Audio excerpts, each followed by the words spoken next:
Call of Duty has been going crazy on Twitter with all of their releases. The big thing, though, that everybody's been waiting for is the new Resurgence map, which we have in front of us, Ashika Island. We've got some details on that, as well as, of course, DMZ. There was a bit of speculation. I even made a video, not so certain. We apparently had it confirmed that weapon insurance slots were going to go away.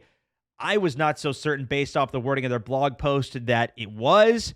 They did give us some additional clarity, though, that DMZ insured weapon slots will not be going away. So your progress on that will continue going forward, which I think is a win.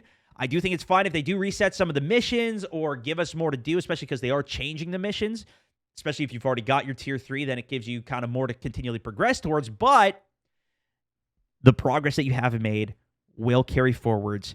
And I think there's so many other things they could do to unlock armor stashes, other things that, like, there's a lot more they could do to expand on DMZ. They don't need to already reset us, I feel like. So we'll still get more details in the blog post coming off of that. And there's even some other bugs, which some of you guys may have seen, but I want to take a look at the map itself. Again, here's the overview of Ashika Island. This is like the Rebirth Island map, if you guys are familiar with that back in Warzone 1. That was many people's main draw to the entire game.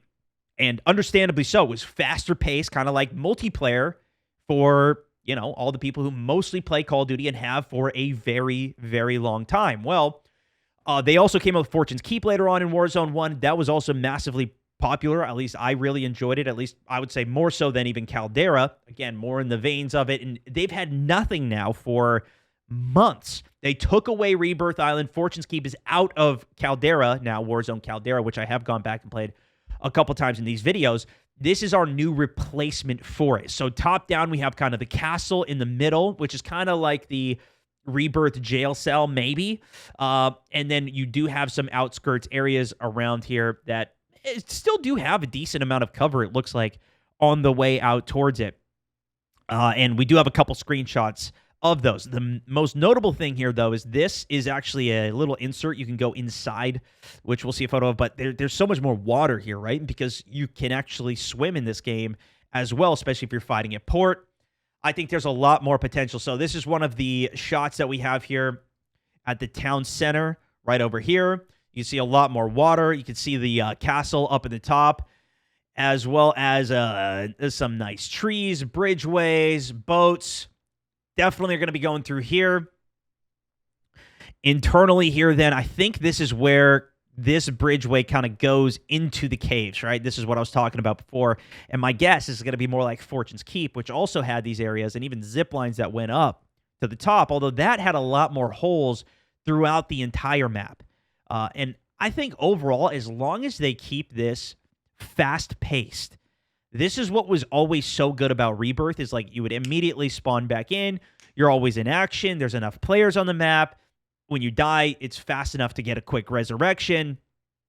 There is also a lot of cover here, which I do like, even on the hillsides here. It almost feels like this is even bigger, just looking at from the screenshots here. Maybe it's just because of how much detail is in all of this in terms of all the areas. I guess there's some more openness on the water here even.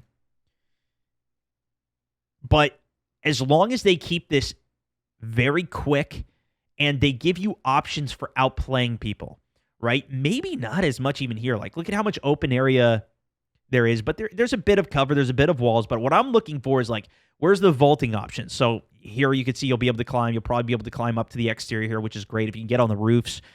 Think about playing back in Grandma's house. There was a couple locations that you could play roofs, in addition to obviously being able to slide cancel, being able to bust through doors, which they are changing for this. Now, apparently, you'll be able to speed up a little bit. The movement speed is going to be a little quicker, although we don't know the exact speeds on that. But there's also going to be the ability to, while you're plating, bust through doors, which will allow you to keep momentum, allow you to juke some players to make more plays. I feel like if they can, even if it's not the exact same, which they did bring the exact same map back from Blackout, their small island, Rebirth Island, which was also Zombies map even before that, over to this, then it does give you, I think, at least something that's almost what we had in the past. And, I mean, we'll see where they go for it. But they also have finally addressed the Bird's Eye perk. They said that this is now disabled. Some of you guys may have already noticed this. It's already been in the game.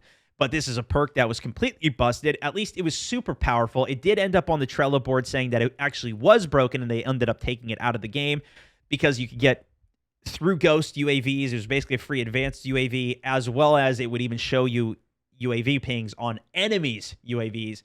You probably heard about that a whole bunch. You don't need to know about it, but it basically was super overpowered. And yes, I used it a lot because it was that good. And, you know, you want to take as much advantage of it as you can, as well as they disabled the revive perk in Warzone 2 while they're investigating an issue. And this, I think, was the problem with it. You can see this guy was actually duplicating the revive pistols.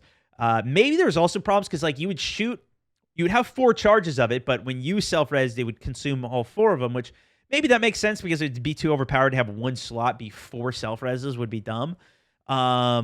But even sometimes you would use one of the charges and try and put it in your bag, and it wouldn't save it, and it would disappear. There's been a lot of problems with that, as well as, you know, many, many, many things in this game. But this is kind of the current status of where we're at, and obviously the very big thing is the new Resurgence map, as well as the updates for DMZ. And we'll get more of that. I'm going to continue to read through this. I just wanted to include a short little video for you guys going over some of it, some of my initial thoughts on it, at least. And we'll see more as we play it. So if you enjoy, give it a like, let me know, and I'll see you in the next one. That's it for this one. So I'm at 64.